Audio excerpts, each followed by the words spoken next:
Hello and welcome to the Redmen TV. It's player ratings after Liverpool drew with Bayern Munich. No goal scored in the match. Ultimately, opportunity missed, I thought. But I'm here to rate the players, so I'm going to try and do that. Don't have a go too much. I know I'm not normally great at this anyway, but row 9 of the Kop is not a place. Basically, row 9 of the Kop is Schuler was higher up than me. And he's an absolute unit. He's like the friggin' mountain of Game of Thrones or something, isn't he? He's just ginormous. Like, I'm not even sure he should be a professional footballer. But anyway, I'm here to rate the Liverpool players, so I digress. Alisson Becker made a couple of good saves.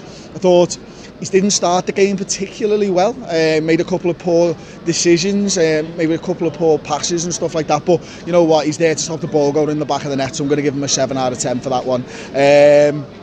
Right back, Trent Alexander-Arnold. Bit of an up and down game for Trent, to be honest with you. Thought like there was a couple of times where he just misplaced what looked like easy passes, and maybe on watch back it wasn't. But towards the end of the game, he got in, he started to overlap, stuff like that. He did well against Coman. Ultimately, you know, Coman's a great player, he's a tricky player, he's a good player. He looks to try and stand you up and go round you and stuff, and I thought Trent did really well there. So I'm going to give him a 7 out of 10 as well. Joel Matip. I'm going to give Joel Matip an 8 out of 10, you know, because I thought like it was a difficult job for him today playing with Fabinho in the centre of the park, coming up against Lewandowski, and ultimately, again, I say this, first half I did see a lot of the defence, second half I couldn't really see what was going on, to be honest with you. But Lewandowski didn't feel like too much of a factor in that game to me, and as one of the best strikers in world football, I think Joel Matip and Fabinho have got a lot to do there, so I think that's a deserved 8. Fabinho I thought was absolutely superb, 8.5 for him. Brilliant, just in the tackle, winning balls, one-on-one situations, late on, out wide, on his own, stuffs it, absolutely brilliant from him.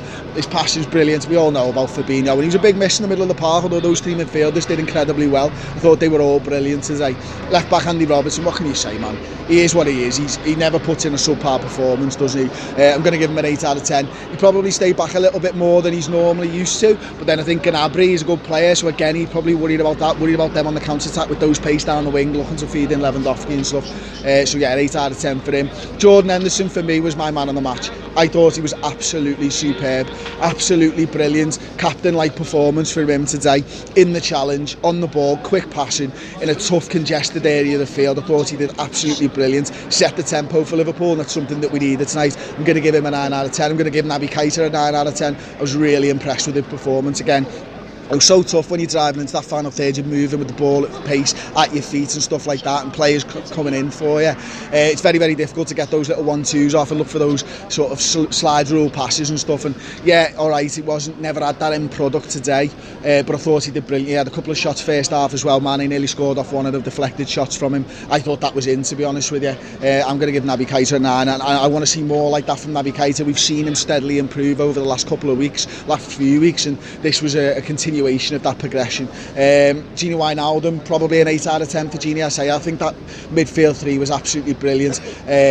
You know, you go in there and I was a little bit worried because taking Fabinho out of that midfield three, who's going to step up, who's going to do that role, are we going to be able to control possession and stuff? And I think for the most part Liverpool were able to do that. Over on the right hand side, Mo Salah, tough day for Mo. I think their left back is absolutely superb. Like, and I talked about how their left back and Hummels really started to sort of show him inside and show him into the congested area of the field, and I thought that Mo did an alright job. Nothing really broke for him in the final third and stuff like that, so I'll probably give him a 7 out of 10. Bobby Firmino probably an 8 out of 10. You know, he worked tirelessly for the team again. I say that, I've said this 3 times in this video, row 9 of the Kop is not a good place to do player ratings from, especially that first half when Liverpool were attacking, had those shots and stuff. It's just guessing games, to be honest with you. And Sadio Mane, I thought he had a much better first half than second half. Second half, he didn't really get into the game enough for me. You know, he's running late on at the defence and stuff, and you want him to pull something out the back, but he wasn't able to do it. He had Sheila, you want him to stand up, you want him to go round him, and he looked for that easy pass and stuff, and it didn't quite come off again.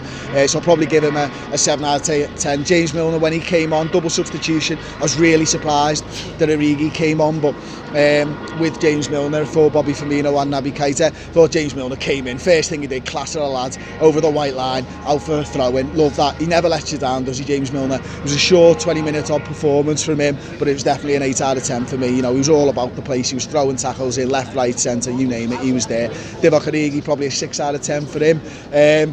Wasn't really able to get his foot on the ball. Tried to hold the ball up a couple of times, play those little inside passes to maybe Mo running on and stuff, and wasn't really able to do that. I think that's everyone. I can't remember if he made a third substitution.